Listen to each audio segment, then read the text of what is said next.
आदाब नाजरीन, आप देख रहे हैं एनएन चैनल में। अनीस फातिमा पेश है दोपहर खबरनामा।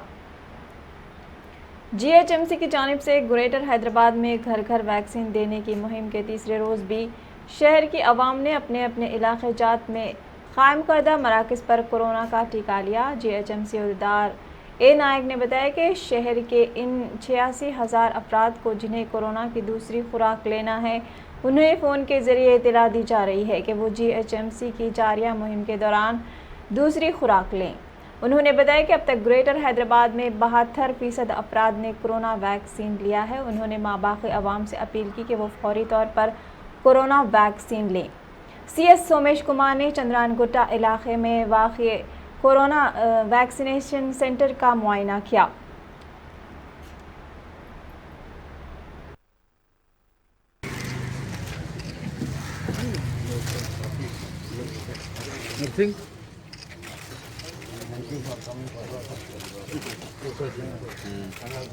कितने घर हैं यहाँ पे?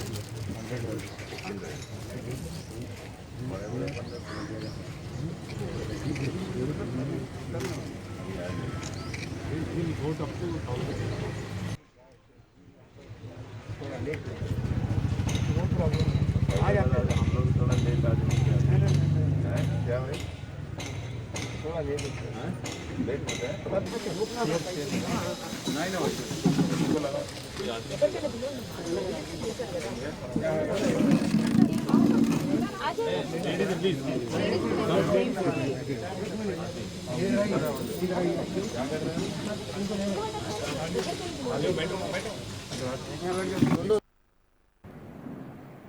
टीका देने के लिए राजी किया गया और उनका वैक्सीनेशन करवाया गया। और आज का ये प्रोग्राम में का मायना करने के लिए तेलंगाना हुकूमत के चीफ सेक्रेटरी सोमेश कुमार साहब और बल्दिया कमिश्नर और हेल्थ सेक्रेटरी और दीगर तमाम आला ओहदेदार यहाँ पर आज के परिवार टाउन के इस प्रोग्राम में शिरकत किए।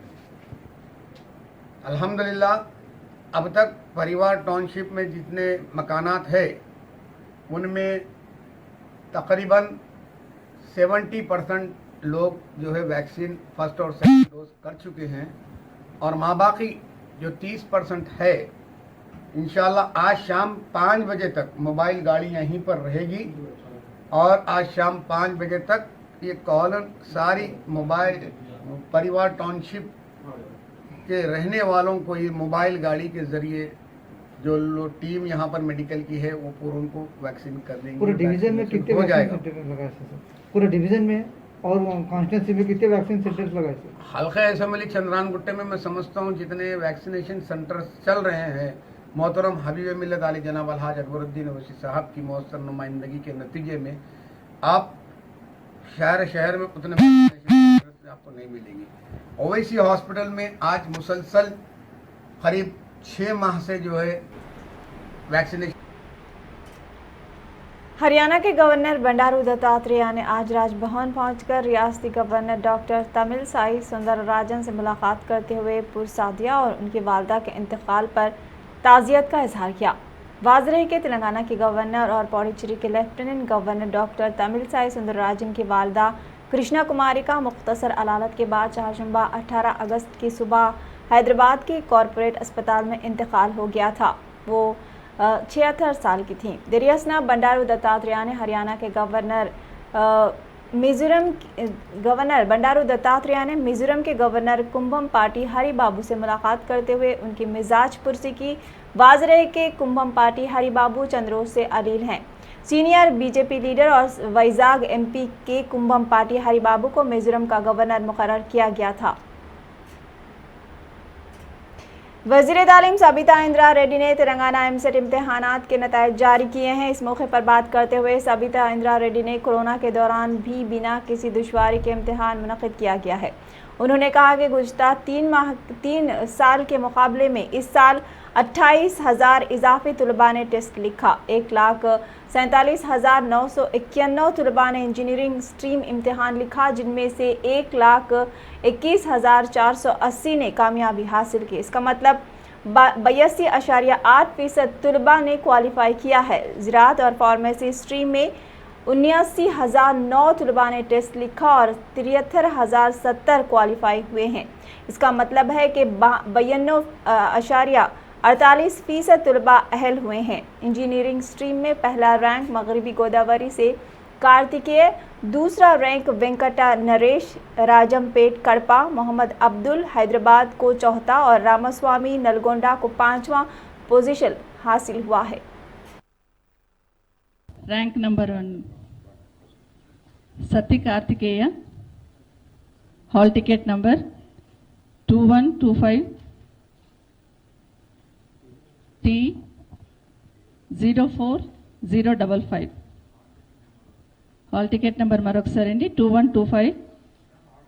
దాంట్లో ఇంజనీరింగ్ ఏమో 6 సెక్షన్స్లో, అదేవిధంగా అగ్రికల్చర్ దానికి సంబంధించి 3 సెక్షన్స్లో కండక్ట్ చేయడం జరిగింది. డేట్ కూడా అనుకున్న టైంలోనే పూర్తి చేయడం జరిగిందని కూడా తెలియజేస్తూ దాదాపుగా 99 సెంటర్స్ ఏర్పాటు చేయడం జరిగింది. దాంట్లో ఇంజనీరింగ్ పరీక్షకు దాదాపుగా 1,47,991 మంది విద్యార్థులు అటెండ్ అవుతే 1,21,480 మంది అంటే 82.08% క్వాలిఫై కావడం జరిగింది. వాళ్ళందరికీ అభినందనలు. అదేవిధంగా అగ్రికల్చర్ స్ట్రీమ్లో 79,009 మంది విద్యార్థులు హాజరవుతే 73,070 మంది విద్యార్థులు అర్హత సాధించారు. దాదాపుగా 92.48% సాధించడం జరిగింది. వాళ్ళందరూ కూడా అభినందనలు తెలియజేస్తా ఉన్నాను. దాంట్లో ఈరోజు కరోనా నేపథ్యంలో ఎంసెట్ సంబంధించి ఇంటర్ వెయిటేజ్ కూడా తీసేయడం జరిగిందని కూడా ఒకసారి తెలియజేస్తూ దాంట్లో 40% మినహాయింపును కూడా ఇవ్వడం జరిగిందని తెలియజేస్తా ఉన్నాను. ఈరోజు ర్యాంక్ సాధించిన వాళ్ళందరికీ కూడా అభినందనలు. అది మొదటి ర్యాంక్ కావచ్చు, క్వాలిఫై కావచ్చు, అందరు కూడా అభినందనలు తెలియజేస్తూ ఈ ఎంసెట్కి అటెండ్ అయిన ప్రతి ఒక్కరు కూడా ర్యాంకులు సాధించిన విద్యార్థులకు అటెండ్ అయిన వాళ్ళందరూ కూడా మరొకసారి కంగ్రాచులేషన్స్ చెప్తూ మంచి సమన్వయంతో ఎలాంటి ఇది కాకుండా గౌరవం. सदर तेलंगाना प्रदेश कांग्रेस कमेटी व रुकन पार्लियामेंट रेवंत रेड्डी के मेडचल जिले के मूरा चिंतलापल्ली में दलित गिरिजन दीक्षा दूसरे रोज में दाखिल हो गई। रेवंत रेड्डी रियासत में दलितों और गिरिजन तबकात के साथ होने वाली नाइंसाफी को लेकर 2 रोज़ा दीक्षा करने का फैसला किया था। रेवंत रेड्डी ने अपनी दीक्षा के दूसरे रोज खिताब करते हुए बताया कि उन्हें दलित और गिरिजन सिर्फ इंतखाबात के मौके पर याद आते हैं, जबकि ये दलितों और गिरिजनों को 3 एकड़ अराजी देने का वादा किया था, लेकिन 7 साल गुजर जाने के बावजूद उसे पूरा नहीं किया गया। सदर तेलंगाना प्रदेश कांग्रेस कमेटी व रुकन पार्लियामेंट रेवंत रेड्डी से इजहार यगानकत करने के लिए कांग्रेस कायदीन का तांता बंधा हुआ देखा गया।